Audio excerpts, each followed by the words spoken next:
ستارہ پری اور حسین لڑکی دوسرا حصہ۔ ملکہ پری نے حیرت زدہ ہونے کے بجائے کہا، معلوم پر کیا ہو کہ کوئی انسان ہم سے زیادہ خوبصورت کیسے ہو گیا؟ سو اگلے دن ستارہ پری نے اپنی مصروفیات میں سے وقت نکال کے جھیل والے گاؤں کا سفر کیا اور حسین لڑکی کا گھر معلوم کر لیا جو ایک کچے جھونپڑے پر مشتمل تھا۔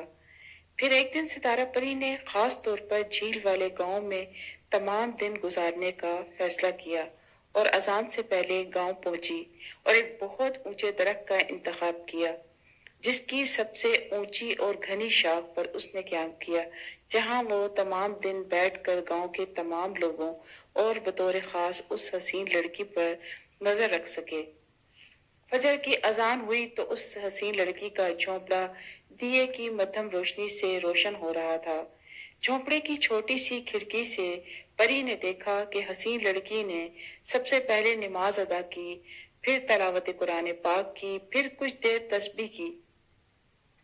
پری نہایت دلچسپی سے اسے خدا کی عبادت اور اس کا ذکر کرتے ہوئے دیکھتی رہی جو انہماک سے اب درود شریف پڑھ رہی تھی۔ ستارہ پری کو محسوس ہوا کہ وہ لڑکی حسین چہرے کی ہی نہیں، پر نور شخصیت کی بھی مالک ہے۔ بس اس نے نتیجہ نکالا کہ اس کی خوبصورتی کا راز عبادت میں ہے۔ چنانچہ وہ تیزی سے درخت سے اتری تاکہ دوبارہ واپسی کا قصد کر سکے، مگر جلدی میں اس کا لباس درختوں کی گھنی شاخوں میں پھنس گیا اور اسے اپنا لباس جو شاخوں میں بری طرح الجھ گیا تھا چھڑانے میں کافی دیر لگ گئی۔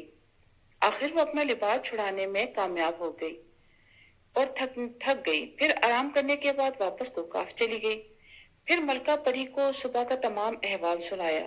ملکہ پری بولی، نہیں، صرف عبادت اس کی خوبصورتی کی واحد وجہ نہیں ہو سکتی، تم اس کے تمام دن کا مشاہدہ کرو۔ لہٰذا اگلے دن ستارہ پری پھر فجر کی اذان سے پہلے درخت کی اونچی شاخ پر بیٹھ گئی اور اپنا لباس گھنی نوکیلی شاخوں سے محفوظ کرنے لگی کہ اس کی نظر اچانک اپنے لباس کے دامن پر پڑی جہاں پر کئی قیمتی پتھر ٹکے تھے، مگر اب اس میں سے سرخ یاقوت کہیں گر گیا تھا۔ شاید گزشتہ دن درخت کی شاخوں سے الجھنے کی وجہ سے لباس سے وہ قیمتی پتھر گر گیا تھا۔ اس نے اپنی توجہ لڑکی کے جھونپڑے کی کھڑکی کی طرف مرکوز کر لی جہاں اس حسین لڑکی کے گھر کے احوال کا واضح مشاہدہ کیا جا سکتا تھا۔ فجر کی اذان ہوئی تو حسب عادت حسین لڑکی نے نماز ادا کی، پھر تلاوت قرآن پاک کے بعد تسبیح پر خدا کا ذکر کیا۔ پھر ستارہ پری نے دیکھا کہ اس نے لکڑیاں جلائیں، اپنے والدین کے لیے اور اپنے لیے ناشتہ تیار کیا۔ نہایت عزت و احترام سے اپنے والدین کی چارپائی پر انہیں ناشتہ پیش کیا، مگر خود زمین پر بیٹھ کر ناشتہ کرنے لگی۔